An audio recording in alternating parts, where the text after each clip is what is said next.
I'm very in support of things like yoga and breath work and all these things that people do. They're practices, right? But we call them practices for a reason, because at some point we've got to put them into action, right? So what we tend to find is a lot of people are, well, I do my get up and I do my meditation, follow my breath work, and then I do my yoga 3 times a week, and they've got this checklist of things that they do, but in the rest of their life, they're like, no, I'm frazzled, right? But I'm fine when I've done my yoga, which is great, because we need to be able to understand it and get to know what it does and how it changes our physiology. But what we also need to do is contextualize those practices, so that how about we could have that available to us at any point in our day, as opposed to burning ourselves out and then going and recuperating afterwards. Like people go to a retreat or a spa or something. Oh, it's just bliss, but the rest of my life I'm frazzled. We want practices that we can embed in our day, and they are just like you might reach for a supplement or something outside of you. You can just go, I'm just going to drop into that state that I get to when I do that exercise. And when you practice them, they become so readily available to you that they're just online whenever you need them. So practicing is good, but at some point you've got to get into performance, right? And bring them with you. This next exercise really helps if you have creative blocks. So if you're feeling a bit sort of like, oh, I'm not sort of feeling inspired, I'm not generating the work that I want to, this is a great exercise to help you get your convection loop of creativity going. So I use the image here of what's called the torus field, which is the donut. This is a lovely example of a torus donut and the mechanics of a torus field. So we talked about everything repeating at scales in the universe.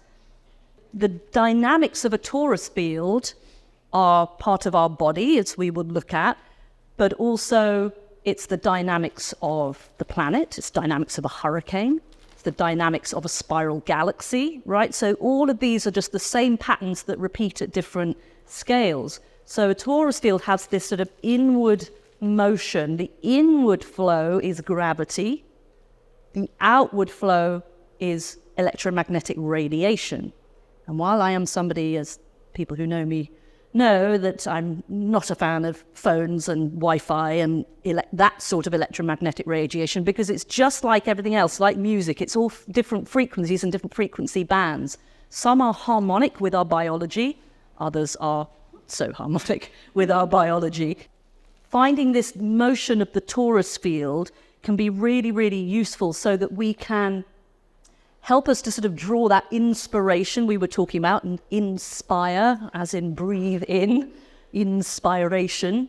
So we're going to breathe in the inspiration, we're going to gestate it within our own creative center and give it our own distinctive, unique footprint, and then we're going to radiate that out into the world so that it becomes a shareable field, because we're all part of a shareable field.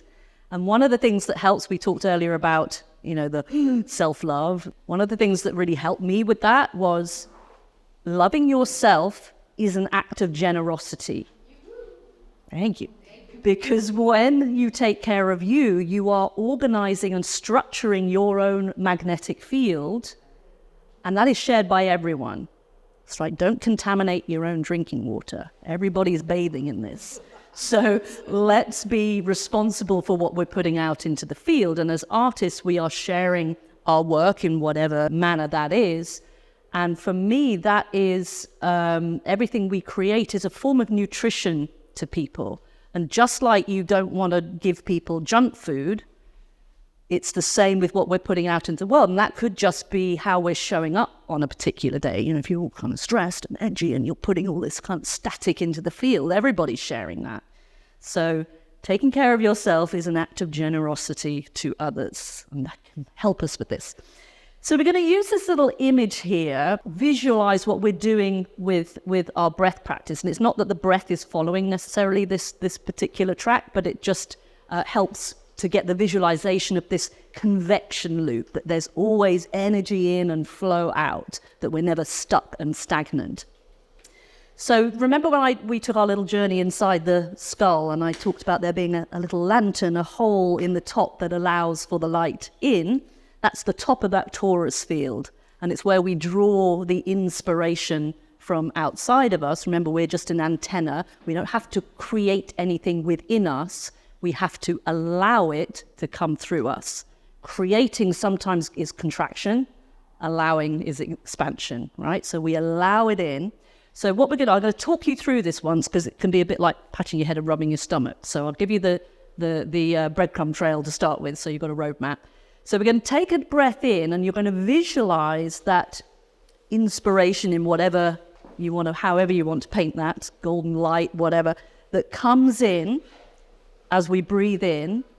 As we exhale, we're going to send that energy down into the abdominal area. So the abdominal area is the seat of the creative engine, if you like, in the body. It's that chalice in which we alchemize. So we're going to draw the breath in. As we exhale, send it down into that cauldron down here. On the next breath, so this is a 2-breath cycle, on the next in-breath, you're going to gestate and alchemize that energy in the abdominal area. And then on the next exhale, you're going to send it out into the field. So we're honoring the shape of that torus field, which is the mechanics of our body. Every cell in our body is made up of tiny versions of these little torus fields, and they all build up to one big one around us. So breathing in, exhale into the abdominal area, breathe in and gestate that creative energy, and then on the exhale, breathe it out into the field. So we'll do one little round of that together. I will be sending you instructions for these afterwards so that you don't have to remember it. Now it's like, what was it that's in there and out there?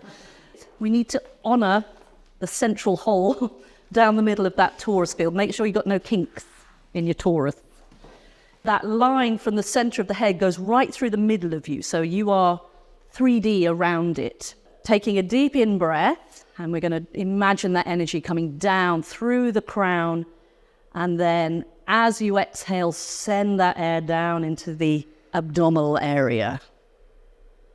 Then on the next inhale, we're going to gestate and swirl that energy in the chalice.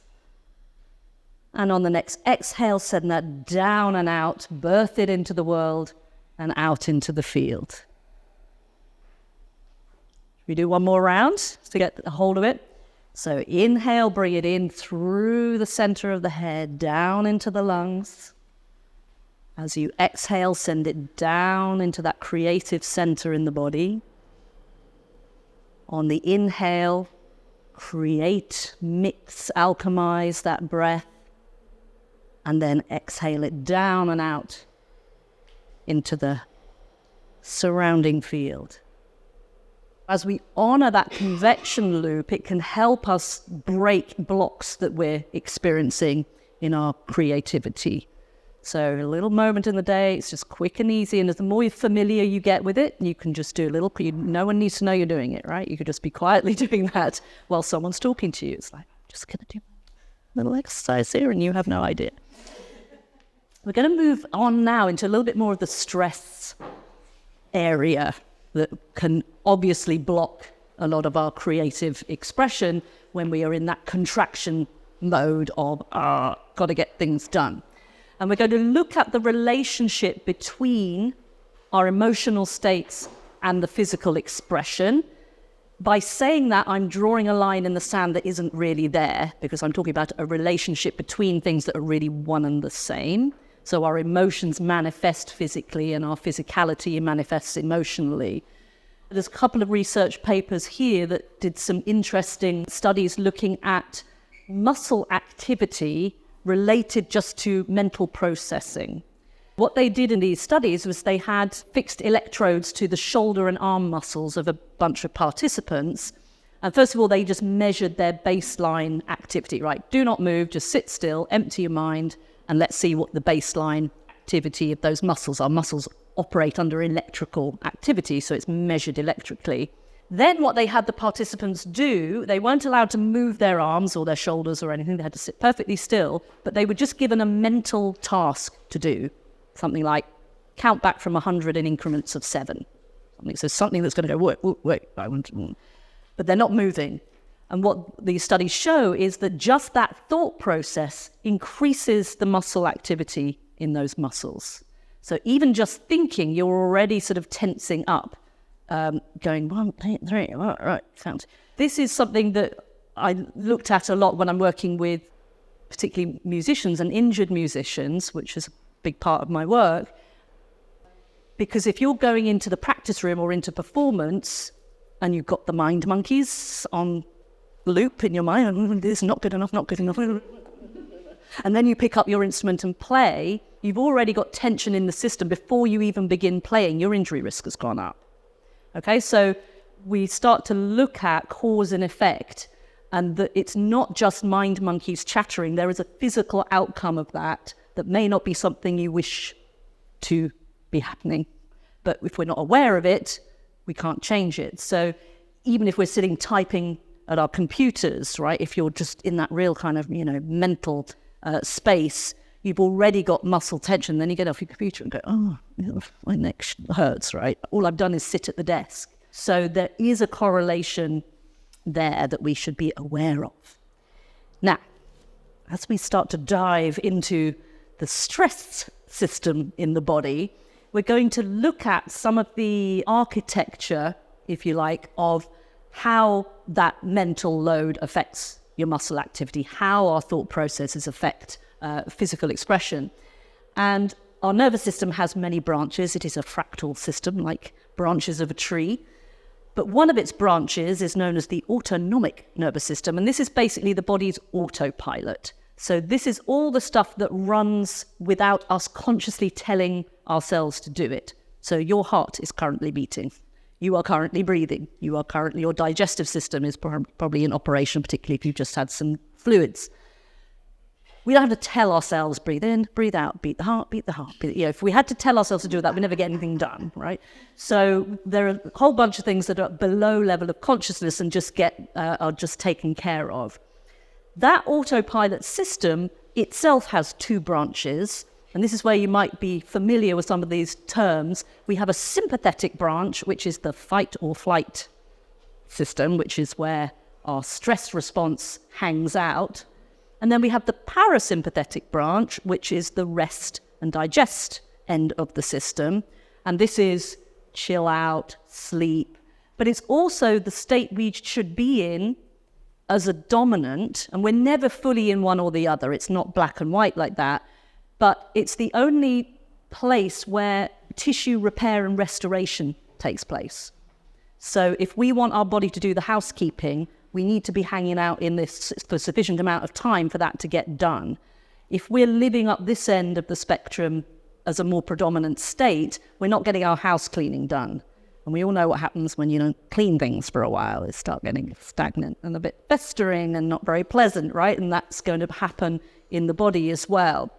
So if we think of this as a spectrum, you can think of it like a piano keyboard and say that, the up here is sheer panic at the top of the keyboard. Bottom of the keyboard is bliss state, chill out, right? But we're always in a dance between the two. And remember, there is no judgment of any of these things. They all serve a purpose. All notes are required to make the symphony, right? It's just some of them go well together. And if you just go to one note, go ding, ding, ding, ding, ding, ding, after a while, it's going to get really annoying, right?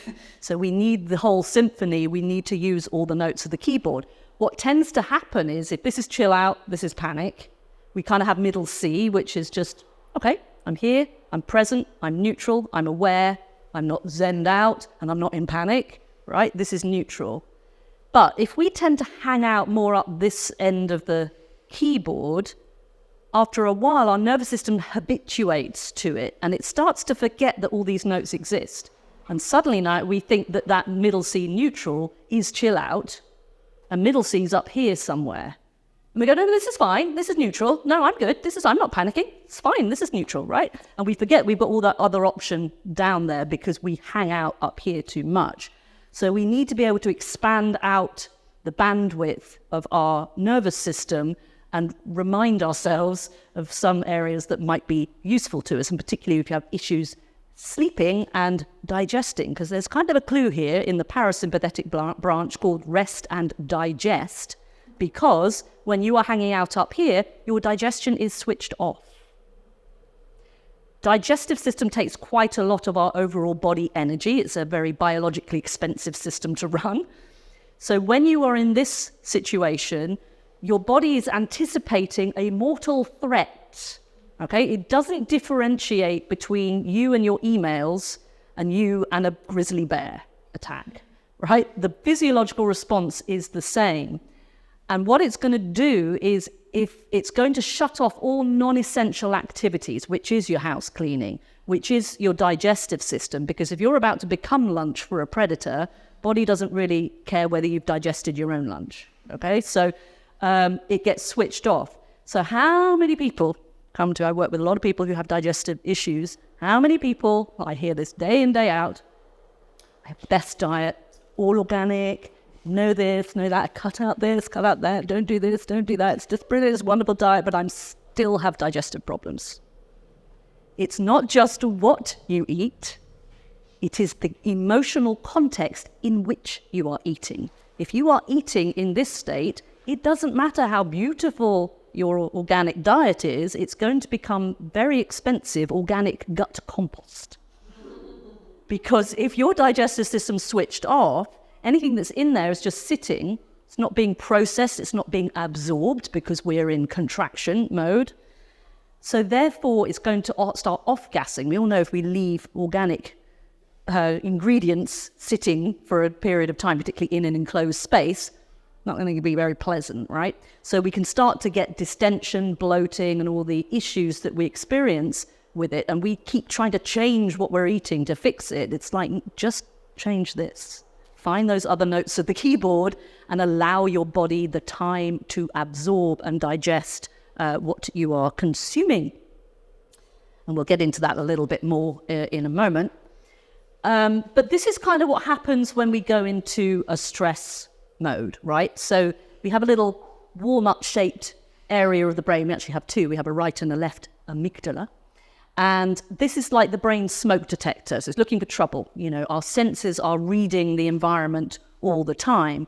So if suddenly the nose is giving some information that there's kind of a burning smell and maybe you can see wisps of smoke and it's starting to get hot, you like add those all together, the amygdala is going to go, we got fire. We need to get out of Dodge quick, right? So it's going to mount a response to put us into that sympathetic mode to deal with whatever the threat is. And we call it fight or flight because it may be you haven't got time to run away from this predator, so you're going to have to fight it back. But we're basically mounting a mobilization response. And again, no quiz on this, so don't get panicky. But there's something called the HPA axis. Hypothalamus, another area of the brain, pituitary gland, and then the adrenal glands that sit on top of our kidneys down here. So once the amygdala's gone fire, it tells the hypothalamus, Houston, we got a problem, and the whole series of hormones are released in a cascade that end up at our adrenal glands going, first of all, release cortisol. Cortisol is kind of like the front line that goes out, let's see, check out scope the area. And then if it's like, no, we really got a problem, then we get adrenaline, right? And then we all know what that feels like. Yeah, right? Adrenal state. So that's kind of the cascade that happens. And I always say this is like the fire alarm. You will notice on every fire alarm that there is a fine for misuse. And we are misusing this system all the time because we keep pulling the fire alarm when we're just dealing with our own mind chatter going on, right? And it's very expensive to our body. It is taking us away from absorption. It's taking us away from repair. And then we wonder why things start to get creaky. Okay, that brings us on to inflammation. Inflammation, again, this has a terrible PR agent. So we need better PR for inflammation. Inflammation is a good thing, right? It is useful. It serves a purpose. Here we've got the idea of an open wound, right? When we go into that stress response and the body is anticipating bear attack, one of the outcomes of a bear attack could be an open wound, right? If you get mauled. So the body is preparing for all eventualities and it's going, okay, we might get an open wound from this email that I've just been sent. So I need to produce inflammation because inflammation is what rushes to an injury site. We all know if we cut ourselves, it's going to get red, hot, inflamed, because we need to protect the area so that we don't get nasty debris things falling in. And when we heat things up, we can actually kill off some of the less helpful bacteria. I will not demonize bacteria. There are no battles going on this planet, by the way, other than fabricated ones. We are inventing this whole idea of battles. It's simply, can you harmonize with something or not? Are you making a nice symphony together, or are you in scrunch notes? So some bacteria cannot be terribly helpful, so we raise the temperature so that it's not a harmonic environment for them, and they'll go and find place elsewhere. But also it brings all the ingredients to bind and knit up the breach, right? So inflammation is useful. We yell at it because it's running unchecked in the body, because we're sitting there stressing about emails, and the body's going, alarm, alarm, inflammation, inflammation. And then you're going, right, well, I'm going to just take a pill to switch off that inflammation. And the body's going, but I'm trying to tell you something. I say inflammation is information. And for me, it's the equivalent of you're driving your car and there's a really nasty knocking noise coming from the engine. Like, that doesn't sound good. I'll just turn the radio up. Oh, I can't hear it anymore. That's fixed. Eventually that knocking's going to get louder, and eventually the car's going to break down. Okay, so this is what we tend to do. La, la, la, la, la. I've switched that off, dealt with it. And then it gets louder, and we go, oh, I'm just dealing with all this inflammation. It's like, there's never anything wrong. It is responding to stimulus. Change the stimulus, inflammation doesn't need to be present. So when we understand the mechanisms under these things, we can deal with them more appropriately. And the first thing you say when you've got inflammation is thank you. We're back to gratitude. Open, thank you. You're doing something to help me. I might not understand it, but it's not wrong. And I'm not going to, in my ignorance, yell at you, because guess what happens when you yell at yourself? How many people are like, oh, I'm stressed again. Why am I always stressed? Well, you are attacking yourself. If you are attacking yourself, you're going to put yourself in a sympathetic state. You're going to produce inflammation as a response. So we're in this fulfilling loop going on all the time of blame language. And so one of the things I say to people that normally makes this sort of response is, would you speak to your best friend the way you speak to yourself in your head? Right? So again, it comes back to this idea of self-love. We have to, if we want to get out of this, you're going to have to go there, I'm afraid, because we need to be in appreciation. So we're going to talk as well about the stress response, because, typically when that stress comes up, we go into that blame language. Oh, it happens to me. Oh, la, la, la, la. The best way to break that cycle, and all you have to do is break the cycle, but you have to know what to do it with. Appreciation. It's a high frequency emotion that this does not exist within. Okay, if we keep feeding the system, we keep getting the same results. If you want something to change, you have to change something, okay? So the first thing you go is thank you, because that stress response is there for a reason. At some point in your past, it served a purpose. It helped you survive. It's the same thing that if you were bitten by a dog, say, when you were a little kid, and now every time you see a dog, you go into panic, like a phobia. There's nothing wrong. Your brain had registered that response. And what's interesting, when we have a traumatic experience like that, there's another area of our brain called the hippocampus that timestamps all the things in our life. We know that, oh, that party I had was on July 4th last year or whatever, and all your memories are sort of hooked to that date. When we have a traumatic experience, like, say, being attacked by a dog when you're a little kid, the hippocampus goes offline. That experience never receives a timestamp. Therefore, whenever you are reintroduced to any components that might remind you of that experience, everyone talks about being triggered these days, right? This trigger thing, your body goes, it's happening again now, because it doesn't know it belongs. You're trying to rationalize your way out of it, going, I was bitten when I was 5, and that was 40 years ago. Why am I still responding like this? And you're yelling at yourself for it. It's not wrong. It just doesn't know it's not happening again now because it wasn't time-stamped. And the only way to change that is to actually have that experience online. You can't change an anxiety response unless it's online. And we'll talk about why that is in a second. So now every time it comes up, you're like, thank you. This is an opportunity to change it, right? So it's now you've turned something that's, so-called negative, but I don't even like positive and negative. I'm very contrary. A battery requires a positive and negative charge. You don't say one is better than the other. Both are required, right? They all serve their purpose. But when we're in this sort of response and responding to it in a sort of, combative way, we're driving that same mechanism. So now we go, thank you. Nervous system has no context for that. It goes, oh. I always say it's just like a little child that's going, but please, no, shut up. And then finally you go, what do you need to say? And it's like, oh, and now it'll tell you the story. That idea when we went inside our own heads and spoke to ourselves can seem a little bit dissociative in some ways, but it's also just a way of detaching and viewing the situation and giving the nervous system that pause to make a different choice. Because it then goes into, okay, all options are open, all options are on the table now because we're not repeating that same loop. So exposure therapy is something they use if you've got a phobia against dogs, spiders, whatever it may be. The therapy is, you're in the session, they bring in spider in a jar or puppy on a leash, and you go into that response and you sit with it, right? And your amygdala starts to learn, okay, well, this dog hasn't bitten me. Okay, maybe all dogs aren't bad. Oh, maybe I can relabel that now. All dogs not bad, all dogs safe, right? So, but we have to be in the experience of it. Now you need to weaponize your self-love, if that's not a contradiction in terms, so that when that anxiety experience goes up, you go, thank you. I may not understand why you're doing this, but it's serving, you think you're helping me. You think you're serving a purpose. So thank you. And you've immediately broken the cycle right there.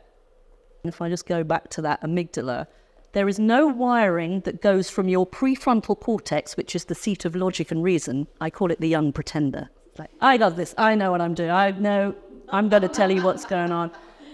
There is no wiring that goes from that to your amygdala. The wiring goes from the body up and down from the amygdala. The amygdala can tell this guy some information. The traffic doesn't go the other way. So that's why people say, when I'm stressed, and they're like, but it's totally irrational. Why am I stressed? I'm just sitting in my bedroom and I'm worrying about a job interview tomorrow. Why am I in this full-on expression? You can't talk your way out of it. You have to change the physical response because it's what we call a bottom-up system, not a top-down one.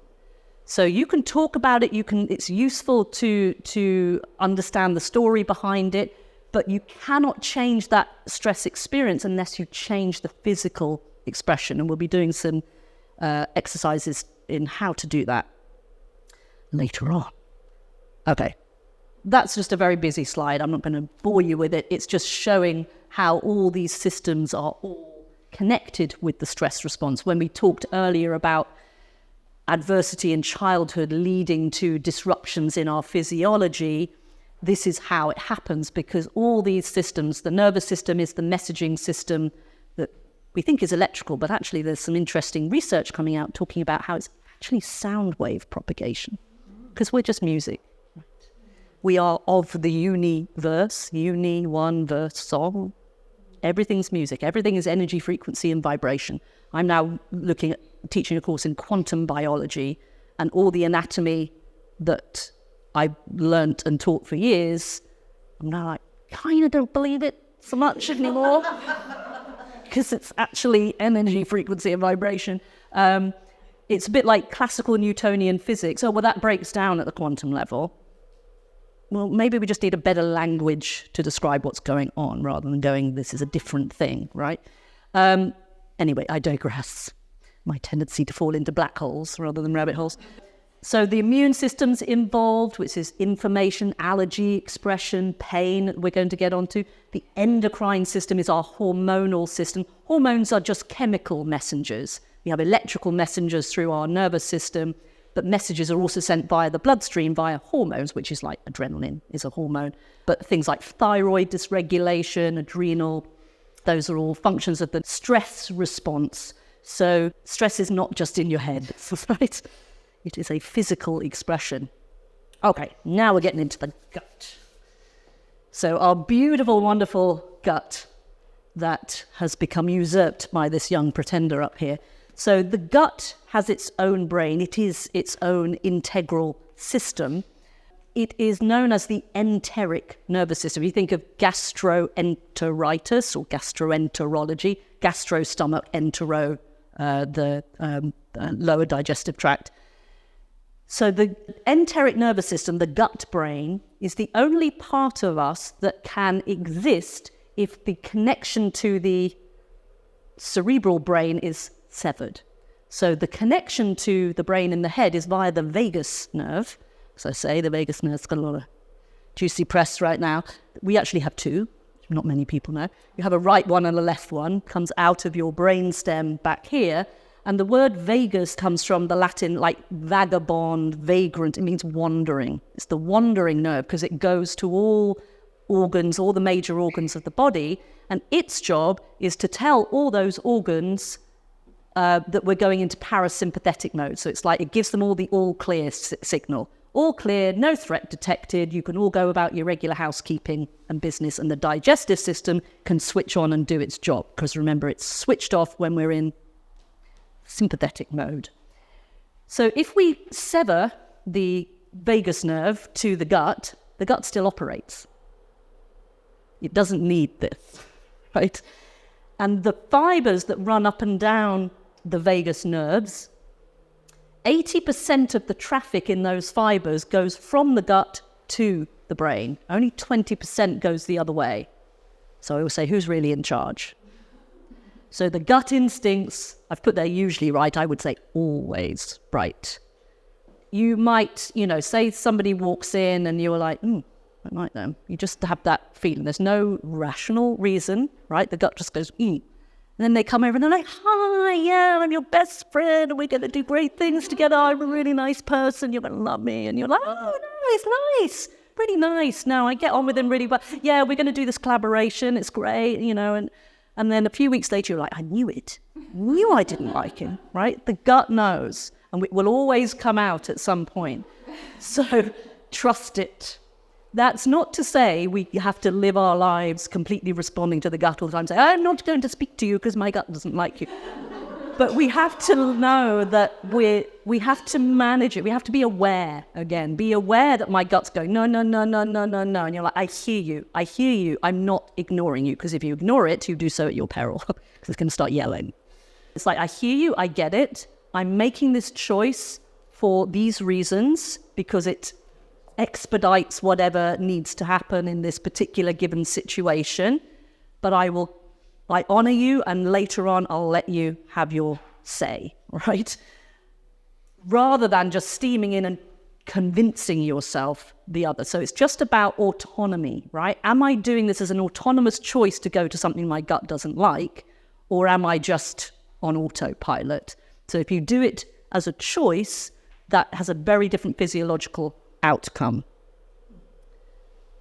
So just to walk you through a little bit of what we call the gut-brain axis. So what is this loop? So when people have digestive issues, they're often caught, again, in this sort of convection loop of an inflammatory cycle. And we need to come in and break the cycle, but this is where people get stuck. So if we are stressed and or eating foods that are inflammatory in nature, then the result we're going to get is gut inflammation, right? That gut inflammation is going to start altering the beautiful microbiome, which we are hosting, this incredible orchestra of beings in our gut who are doing tireless work. Again, I am the Mutual Appreciation Society for the body, right? So the microbiome is there to keep balance in the digestive system. But when we've got inflammation, it's kind of like you're burning them. We're all going, don't burn me. And we end up with something called dysbiosis, dysfunctional biome. That dysbiosis is related and intrinsically linked to the experience of anxiety and depression. So if your gut is inflamed, remember the traffic is going from the gut up to the brain, and it's going, Houston, we got a problem. We've got inflammation. Inflammation is a distress signal. So that information comes up to that amygdala. The amygdala goes, got a problem? let's run the sympathetic nervous system, right? So we're into this loop. It's a feedback loop. When we're in this anxious state, we often then start to get irritable bowel symptoms or digestive discomfort, bloating, stagnation, all sorts of things, which leads to further stress, right? That's then stressing us out. And then guess what? We're getting stressed, and guess what? We're getting more gut inflammation, right? We're just in this loop all the time. So we have to understand that this is telling us a story, but it's also telling this to run that sympathetic nervous system. So we can use the gut as an entry point to calming the fight or flight response. And I always talk when I'm working with people with anxiety management, we don't want to get rid of, people come to me and say, why don't you get rid of my anxiety? I'm like, no, you don't. Nothing wrong with it. You step out into traffic and a bus comes at you and you have to respond. You jolly well need that online. Also, the frequency of anxiety and what happens in the body is also synonymous with joy. If you remove your capacity for anxiety, you remove your capacity for joy. If you think about something, say you're going to see somebody you haven't seen for months or whatever, your best friend, you're like so excited to see them, and you're like, I'm a little bit short of breath and I've got butterflies in my stomach and I'm just really excited. It's the same symptoms as a stress response, but it's actually, there's two types of stress. There's distress, which is the tearing your hair out one, and there's eustress, EU stress, which is the same as euphoria, right? So physiologically they're the same thing, but the difference with the eustress, the happy stress, is there's less inflammation, there's less byproducts of an inflammatory response with that side of it. So we don't want to get rid of anxiety, but I always talk about, is your anxiety appropriate and proportionate, right? Is it appropriate that you're sitting at your computer in full-on palpitations because somebody has triggered you on an email? No mortal threat in the environment. It's an unnecessary response. You are running your biology with no useful outcome to it. Is it proportionate? You know, if you're somebody who's edgy and say a book falls off a bookshelf behind you, you know, on a good day, you might be like, oh. On a bad day, you're like, ah! Right? Well, that's a disproportionate response. So we don't want to get rid of it. We want it to be appropriate and proportionate to the given situation. This is also linked to pain, right? Pain is not what we think it is, as so many things that I talk about, just blowing myths for you. It doesn't always follow that, oh, I've got an 8 out of 10 injury and I get 8 out of 10 pain. There are so many things that are factored into the experience of pain. It's not just correlated with level of tissue damage, right? So when we are in the fight or flight state, all our senses are heightened. That is useful, right? If you're about to get attacked by a predator, you need to see really clearly. You need to be able to hear. You need to be able to smell the smell of the predator. You need to be able to taste them on the air, right? So when you see an animal in a stress response, you see all those senses opened. Pain is another sense. Okay? It's just on the same spectrum. So this can explain why, you know, people are like, oh, I used to have back pain years ago and now it's back and I don't know why. I think it might be my chair at work, you know, and it's like they're looking for all these things outside of themselves, whereas the pain is directly corresponding to your level of activation of that sympathetic nervous system. So there are so many things going on in your body right now that if your body flagged them all up to you, you'd just be overwhelmed. You'd be like, oh, I've got this, and this, and this, and this, and this. It's just everything's kicking off, right? So there is a threshold at which your perception of pain is triggered. So we can have inflammation building in a knee, say, and it's kind of down here, and you're totally unaware of it, and it's like going on, and coming up, and then it's getting worse and worse and worse, and then one day it crosses that line, you go, what did I just do to my knee? And you're looking frantically, I don't know what I did. I ran yesterday, but it doesn't, you know. It's probably 15 years ago that this process started, and it's just crossed over that threshold, and now you are aware of it.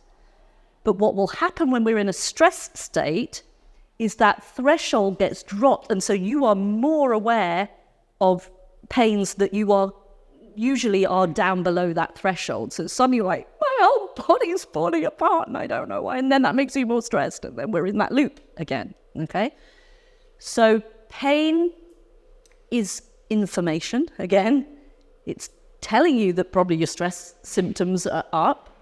And so if we are able to manage our stress, you normally find that pain disappears. But it also might be a thing that I need to look at that knee in more detail and figure it out rather than turn the radio up in the car.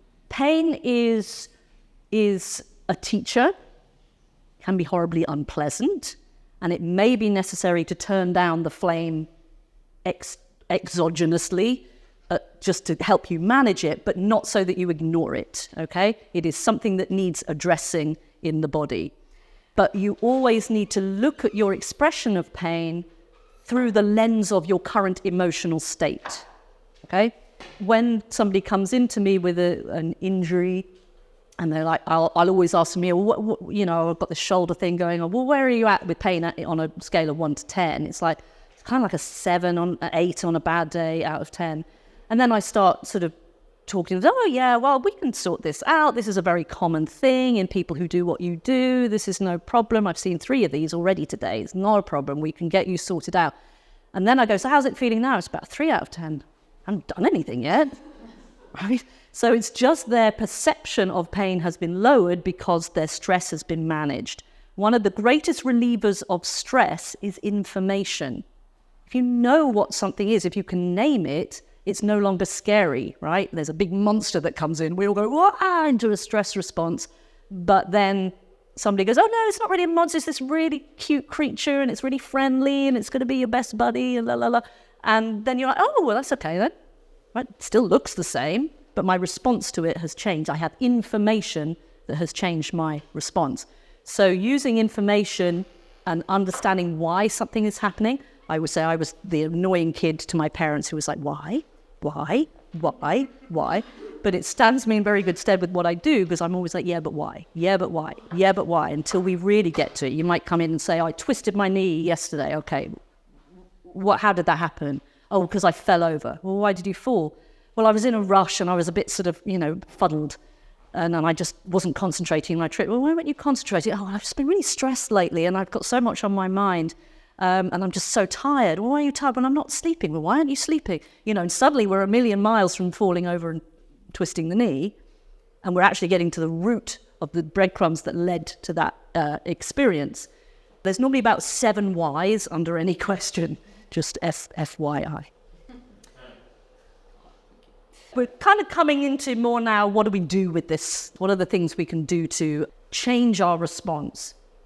And it is really this idea of, are we motivated in our choices from what we call intrinsic motivation or extrinsic motivation? So a lot of artists and people in many walks of life are sort of trained in the carrot and stick approach, right? Do it better and then the teacher won't yell at you. Do it better and you'll get an award. You'll book the job. You'll, get the good critical review, whatever it is. That is something that is outside of you and beyond your control. You cannot control what people think of your artwork. You cannot control what people think of your brilliant new idea. Intrinsic motivation is the opposite of that. And I often talk with musicians. I say, do you remember the first time you picked up an instrument and it was probably a recorder, given at school as a recorders, and you thought, I can blow into this and make a noise, and it's just great, killing everybody else around you. This one, you don't care if your technique is correct or if it sounds in tune, or it's just the joy of creation that I can make this sound appear. That's intrinsic motivation. And then we go, oh, right, well, you're going to go to recorder classes now, and now this is right, and this is wrong, and this is good, and this is bad, and suddenly it's like, oh, I'm really stressed playing my recorder now. And now we're like, I've got to do it really well, and then my teacher won't yell at me, and I've got to do it really well, and then I'll pass that grade or that exam, and then I'll be able to get into the orchestra, and I'll be able to, So we're on this sort of path that is completely beyond your control. So we need to be, again, as I talked about earlier, it's not about avoiding situations and wrapping ourselves in cotton wool so that we never, ever experience stress ever again. It's not going to happen. It's not the real world. And another of my things that is a little unusual is that I think balance is overrated. So people always say, I just need to be balanced. It has a use. It is something you can visit. But there's no creativity in balance. Equilibrium. You need pressure gradients for momentum, right? You need discrepancy of forces. A string on an instrument needs to have tension from both ends, right? So balance is kind of like the space between the breaths, right? You take a breath in, there's a pressure gradient that pulls that air into the lungs, right? There is differentiation there. Pulls the air in. You can then hang out in that in-breath, and there's some lovely things to be discovered there.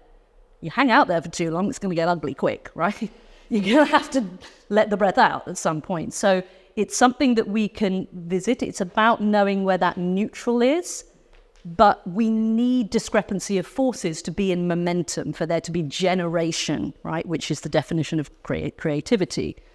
So what we need to be doing is going into the world with all its volatility and knowing that you can hold your compass in the face of what happens around you. You can be middle C. It may be appropriate if somebody is coming at you. You may have to put up a little defense there, but it's appropriate and proportionate to the given context. Say you're going into a meeting with a bunch of people who are not your favorite people, right? And who kind of annoy you and drive you up the wall, or have power, try to exert power over you. If you go in there, I think, right, you're basically going to be like stags butting antlers, right? You're going to drive them into an attack response. Equally, if you go in there and just you become a victim to it and you're sort of cowering in the face of it, you become prey, they become predator, right? And you set up that dynamic. When you can hold a neutral tone, actually very diffusing, I would say you become the puppet master of any social interaction you are in. Okay, you do not need to be in reaction to everything else. You can respond to it, but you're doing it from an intrinsically motivated place. It's not like, oh God, he's coming at me, I better go and hide, and you're just in reaction. And as we talked about before, it is an act of generosity. And what you can do, and I encourage you to experiment with this, even just with somebody at the checkout in the supermarket or something. If you come across someone who's really stressed, if you can drop into that neutral tone place, it's very calming for them. It's not in their face, it's not retreating away, it just is. And it's infectious. This is what we should be spreading, right? We are affecting the coherence of the field.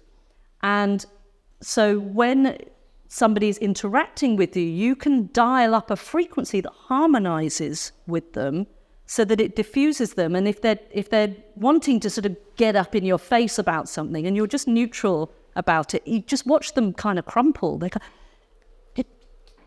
It kind of almost gets embarrassing to come at you because you're just not reacting to it.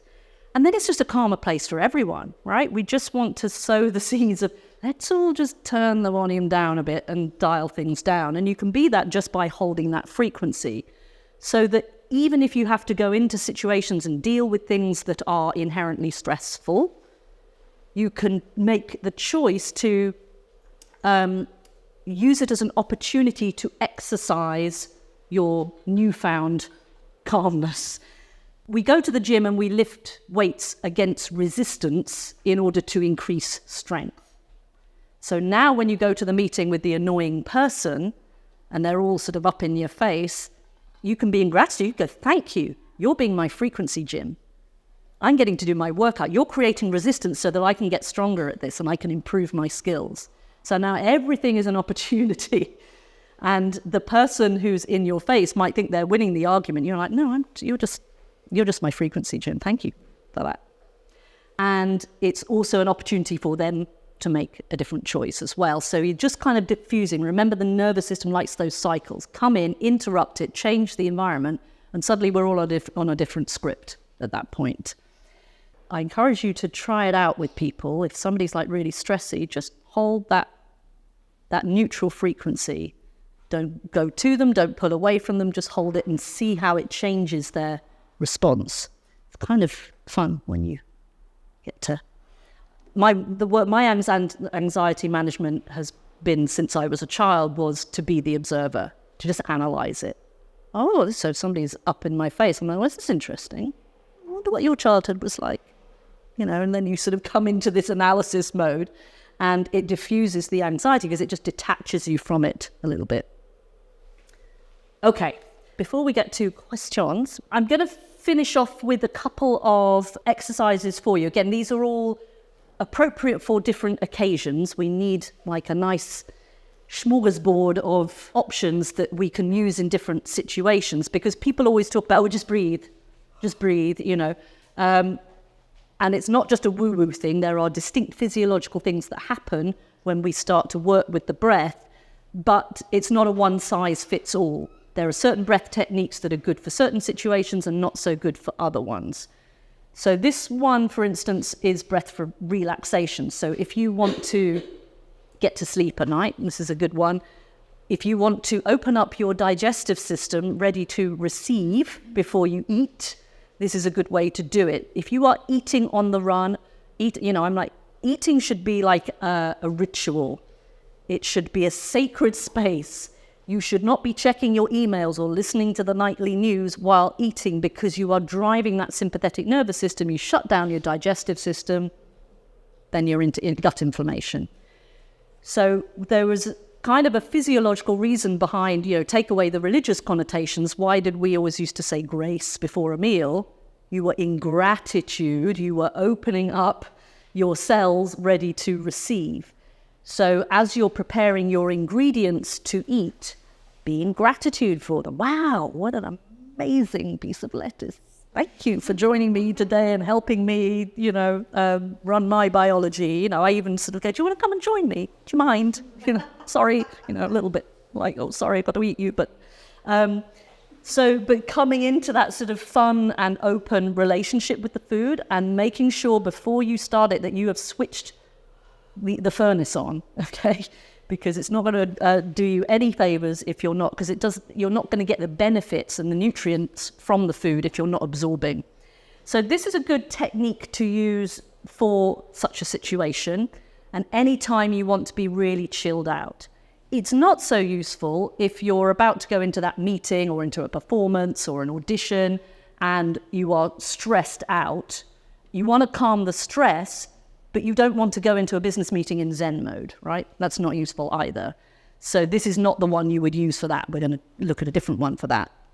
And we don't need to practice this one because it's pretty straightforward. All you need to know if you want to calm the system is your exhale, your out breath, needs to be twice as long as your in breath. Every breath we take, an in breath gives us a little sympathetic kick, a little sympathetic dominance. Out breath gives us parasympathetic dominance, which is why a sigh feels good, right? Because it puts you into parasympathetic mode. So every breath is a dance between these two. So if your exhale is twice as long as your inhale, you're doubling your parasympathetic juicy time, okay? So it's going to help to calm the system. When you're breathing, you want to make sure you're allowing the abdominal area to expand. When we are stressed, we often tend to guard our abdominal muscles because we're waiting for the gut punch, right? We're like, hold it in. You can just try this, actually. If you suck your belly button to your spine, kind of brace those abs in, hold on to that and try and take a deep in-breath. You're going to probably hit a brick wall, right? There's too much resistance because all your abdominal organs down here need to expand. As your diaphragm flattens downwards, it needs to displace the organs in order for you to get a full tank of air in. So you need, as you breathe, people talk about abdominal breathing, just to be accurate. There's no air going into your abdomen, right? That would require a trip to the ER. That's not a good thing. The air stays in the lungs. But the diaphragm is going down and it's displacing the organs. It's also part of our digestive system. The movement of the diaphragm massages the digestive tract and helps move the food through it. Okay, so it is a fundamental part of digestion. So if you are only shallow breathing, which is a trait of that sympathetic response, you're not massaging the digestive tract. It's another reason why it's not helping you. So as you breathe in, you want the abdomen to expand, so you're getting out of the diaphragm's way.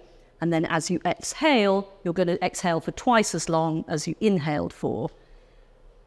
A good one, just quick tip if anybody has trouble sleeping, a really good addition to that. So you would use this sequence, but if you add into it, and it's a bit, again, like patting your head and rubbing your stomach, you want to focus on expanding the back of your ribs when you breathe in. What we tend to do is this. It's all happening at the front, right? This is where we're interacting with the world.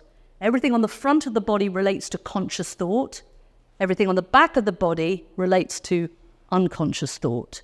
So if you focus on breathing into your back, you can do it with the chair against you, or if you're lying down so that you've got something against your back so you can feel it.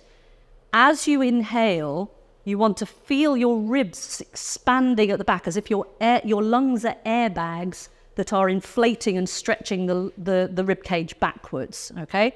So just give it a try. See if you can focus on expanding your back as you breathe in. What you will find is that's all you can really focus on doing. A yoga teacher taught me this years ago, and she said, you cannot have mind monkey chatter when you focus on breathing into your back. I was like, seriously? These never switch off. Don't believe you. But it works. All you can do is focus on breathing into your back. And suddenly you realize there's no mental chatter. So we're switching off the conveyor belt that is stopping us from sleeping. So it's a really good one to do before eating, before sleeping. And then the final one we're going to look at today is this is a breath technique to use when you want to be focused on your game, but not freaked out, right? So you're nervous about something, but you've got to go in and do a job. So you don't want to go in there, as a Zen monk. You want to be coherent, right? And we call this coherence. So this comes from something called the HeartMath Institute. Some of you may have heard of that. I'm a HeartMath practitioner, and we look at heart rate variability. And this is a measure of health. And it's basically the beat-to-beat ratio, because our heartbeat, believe it or not, is not regular. And actually, the more irregularity you have in the heartbeat, the greater the range you have between your heartbeats, the more elasticity you've got in the system, the healthier you are. So if you need to respond to a threat quite quickly, you can mount a quick response, and that heart rate can jump up really quickly. If you only have a narrow band of or bandwidth of heart rate variability, you can't respond very well to threat. And it is correlated with adverse health outcomes. We can measure your heart rate variability just with a little clip on your ear to measure the pulse rate. And what we're looking for is this beautiful sine wave, right? This nice equal peaks and troughs, a bit like the dopamine regulation system we were looking at, nice even peaks and troughs. But a lot of people, I'll put the system on and I get this, right? The sort of jagged pattern. So this is what we call incoherence. This is also a measure of how your heart freaks. So we talked about frequencies. We've talked about emotions having frequencies. All our organs have a frequency. They all sing their own song. And the brain has different frequency to the heart. But what we want is to bring the heart and the brain into harmony and coherence. This exercise will help to do that. It helps bring our head and our heart together. And again, we've been talking about making our decisions from the head versus making the decisions from the body and from the heart. So this is a way to help regulate those two so that we can use both, right? It's not about cutting the head out of the equation altogether, but can we use both together? So for this one, when you breathe in this time, you want to imagine that the air is going straight into your heart. So we're bringing it into the heart field. So one of the sort of visualizations I give to people to help them with that is imagine you have nostrils on your heart. And as you breathe in, you're filling and expanding that heart field. For this one, when we do the breaths, you want your in-breath to be the same length as your out breath.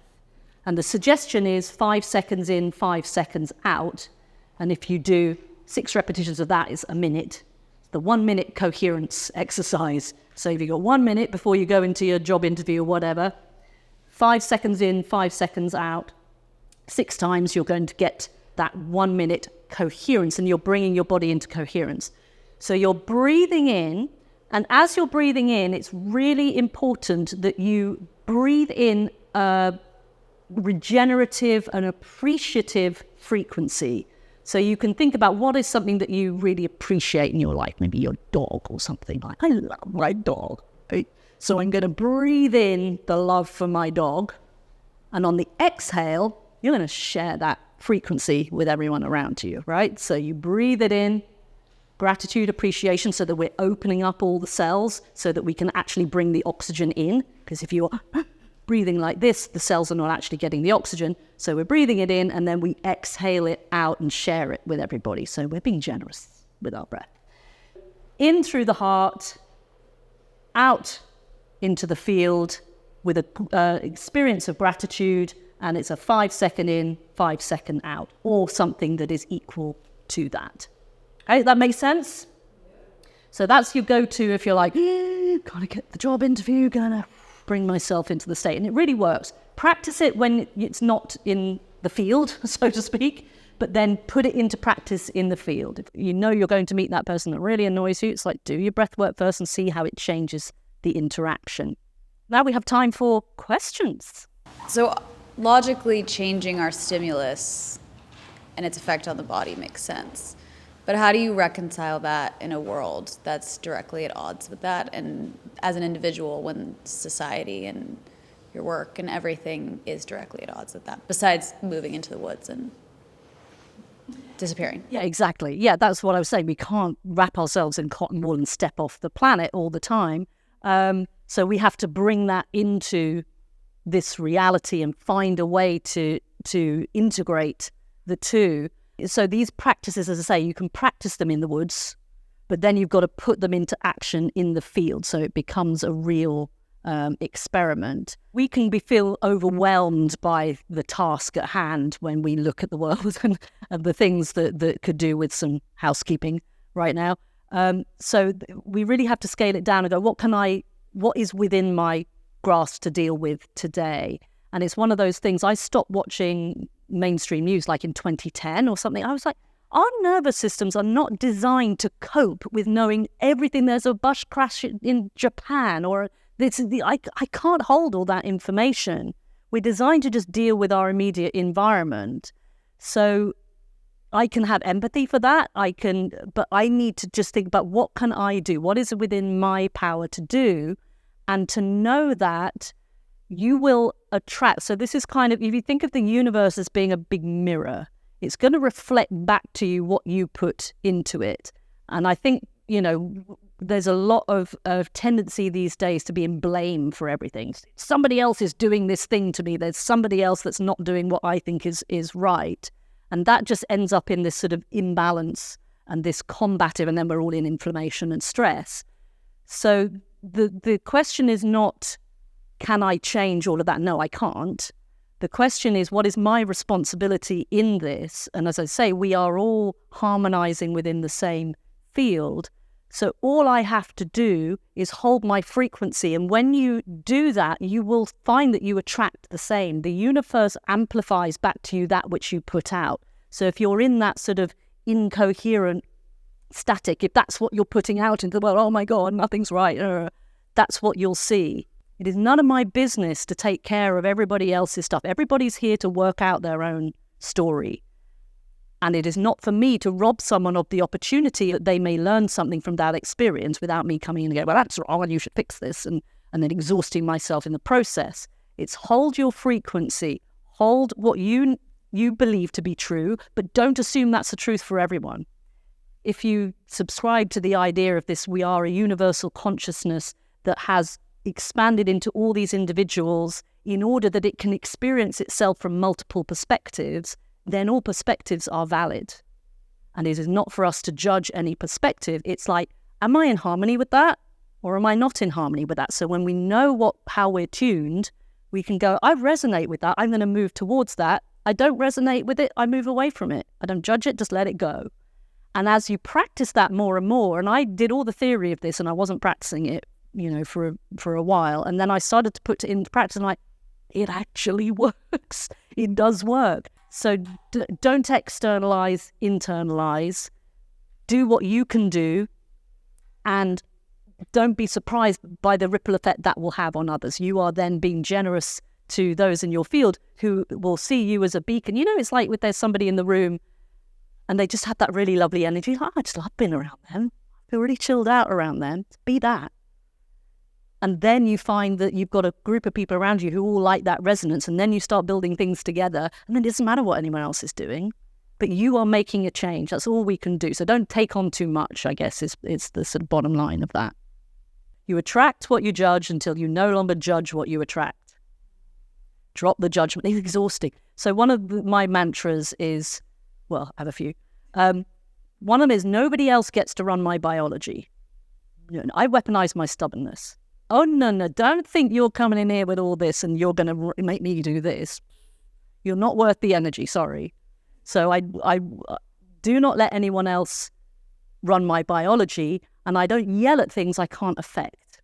And I'm very good at that. Why am I running all this? It's exhausting, stupid. And I just laugh at myself all the time. I was brought up in comedy, and I'm just like, oh, really? Oh, that's what you did. That was your choice. Well done. Very good. So just sort of, find the humor in it, let it go. Don't take it too seriously. Don't take the world too seriously. If we all just went, can we just stop this play? I've spent my life in theatre, and it's, you're on stage and you're in this big scene with somebody, it's all sort of yelling and argument, and then you get off stage and you're like, so I was down at the thing, and and people see you after the show with that person that you were in antagonism with in the performance. They're like, you like this? You get on? It's like, it's just a play. So I'm just going backstage now, and I'm just letting you do that next scene. I'm not in that scene, right? So I see all the world's a stage. But there's a green room where we can go and hang out. You mentioned it somewhat in passing, but about sound waves as opposed to electrical and sort of chemistry, and that actually that we are being affected by or affect with our sound waves and as a voice. Which I'm very interested in this level of energy. Yeah, I mean, that is the fundamental thing. Everything is energy, frequency, vibration, waves in a field, and there's a lot of research in that field now about the fact that we are just responding to different frequencies, and we have a sound spectrum, we have a light spectrum, we have all these different spectra that are all measured in hertz, same as music. And when you look at, I talked about this idea of these repeating patterns, and when you look at the whole universe and all the planets, they all resonate at certain frequencies, and it's actually 432 tuning. So we all tend to, any musicians in the room, an A note, which is normally the note that the orchestra tunes to when they're tuning up, standard Western tuning is 440 hertz. Whereas most music before the sort of 1920s, 30s was actually written in 432 as an A. And when you look at 432 as an A, it is the music of the spheres. It is the same frequencies that explain all the geometry of the planetary system. So I'm going deep into rabbit holes here. So just a little, give you a little window on that. So 432, this is all base 9 mathematics. So 4 plus 3 plus 2 equals 9. So everything, when you look at all the musical notes arranged around an A at 432, every single one sums to 9. There is this beautiful pattern. When you see all standard notes tuned to 440 hertz, there's no pattern. It's just random. There are 43,200 seconds in a day and 43,200 seconds in a night, total 86,400 seconds in a day. The diameter of the sun is 86,400 miles. diameter of the moon is 2,160 miles, which is 216 is half of 432. It's another octave, right? When you halve the frequency or double the frequency, you change the octave. So when you look at that number system, and we are all these spinning little fields, just like a planet is, when you look at us in 432, we're all resonating at the same frequency and our body is in harmony. So you may have heard of sound therapies and things that use tuning forks for healing. Just tuning. So this idea of coming to self and being in coherence, you are tuning, you're becoming the tuning fork, and musicians will understand the term sympathetic resonance. You know, if you've got a bunch of musical instruments in a room and you set a tuning fork off, they'll all ring at the same frequency. And 432 is the music of the spheres. That's the basis of the music of the spheres. So that's just another example of how we are music. 432 is the geometry of cosmology, basically. So I'm just going to go with that because it feels good.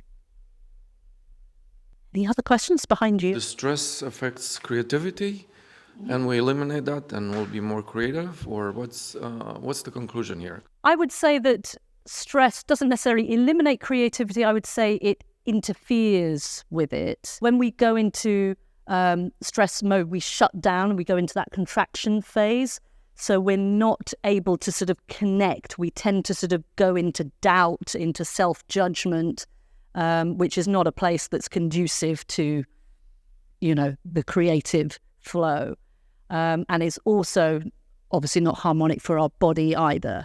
We're getting into inflammation, and you will, you know, if you're in pain, you're not feeling particularly creative either. It's not to say that we can't get inspiration in those moments. There's no sort of black or white with this, but as a generality, distress is going to interfere. It's an interference frequency to the creative flow, whereas the joy, eustress, would be conducive to it, and often can be a result of it, right? With the euphoria, look what I made, right? That childlike kind of glow. I do the best work when I'm under immense pressure. Ah, interesting. Pressure is resistance. You know, I talked about, we go to the gym to lift weights against resistance to increase our strength. So we can use pressure as a tool to strengthen us and to generate. So sometimes lack of pressure, that's why I talked about balance is overrated, because there's no pressure gradient. There's nothing to work with and motivate us. So we're really looking at motivation, I guess, there. So you can use pressure as a motivation, but again, it comes back to, was it intrinsically or extrinsically developed? So if you are motivating yourself intrinsically and you're giving yourself that push, that can be really generative. If it's a bit like, it's a deadline that's been imposed upon you, then it can be like, but there is a correlation between perfectionism, which is often associated with creativity as well. There's a correlation with perfectionism and procrastination. And a lot of perfectionists need the pressure of a deadline, or else they don't do it. Because if they don't have the pressure, they're like, all right, well, maybe I'll leave it till tomorrow. Maybe I'll do it. Because the moment they've done it, they have to judge it. And they're going to find problem with it. I was the one, the essay is due at midnight, 11:59. It goes in because then I can't look at it anymore and I can't find all faults with it. So there are these ways that we can, use pressure as a tool to help us, as long as we're doing it consciously and with awareness, rather than it feeling like an imposition imposed upon us. Neil, one over here. I definitely resonated with the graph of like the highs and lows of creativity and that cycle. If we're accepting like the fate of like the low of the cycle, how do we kind of participate in a job, in a project, in a useful way, as opposed to I'm always trying to like force myself to continue my creativity in that stage and then get kind of shut down by my own brain. I know, it's so easy to fall into judgment at those times, and judgment is just the the death knell on creativity.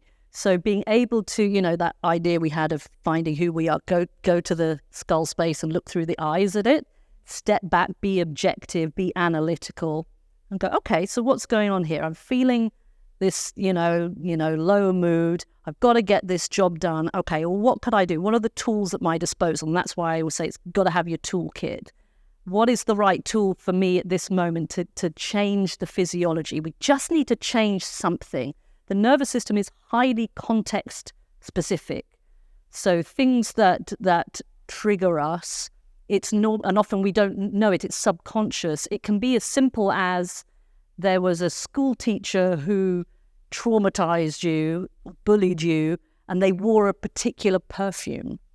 And now you get a whiff of that perfume, and suddenly you're like, oh, God, I'm in that state. Why? And then we're trying to search for the reason why.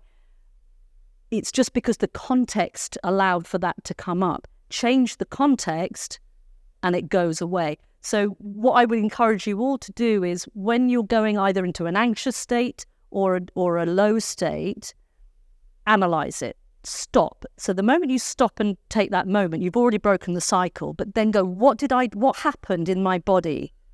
My abs went in, my shoulders went up, and it's different for everybody. What is the body posture that goes with that experience? So remember, when it comes up, it's now an opportunity to change it. So you're like, yay, great, thank you. What am I doing here? Okay, so I've got my stomach tends to go in. That's my little, I call it the poker tell, right? Oh, it's gone in. Just let it out. Nervous system goes, oh, I don't have a program that goes with that. The stress program doesn't go with the belly being out. So it's like open for new suggestions. So finding these ways to interfere in the physical. So not the men, get out of the idea you can talk your way out of it. You can't. Change something on the physical, but start to become aware of what are the sequence of events physically that preempt you going into that state. And what you'll find is you start to get earlier and earlier in that process of, it was my chest, but now I'm oh no, it's this. And no, actually, it's like my lower back I feel at first. And the earlier you get it, the sooner you can switch it off. And then you get to the stage where you can actually preempt it. You're like, oh, I'm going in there and I know what's going to happen. All right, let's reset before we go and let's make a different choice and go. It's a bit like putting on a different costume. If you wear the same thing, you always look the same, right? Make a change, but you can't change it until you're aware of it. So now anytime it comes up, analyze it, figure it out, make a different change, and then that's my go-to. When that comes up, I do this. And now, once you know you've got an escape route, it actually gets rid of the anxiety because you know you've got a way out. You don't feel trapped anymore. Okay.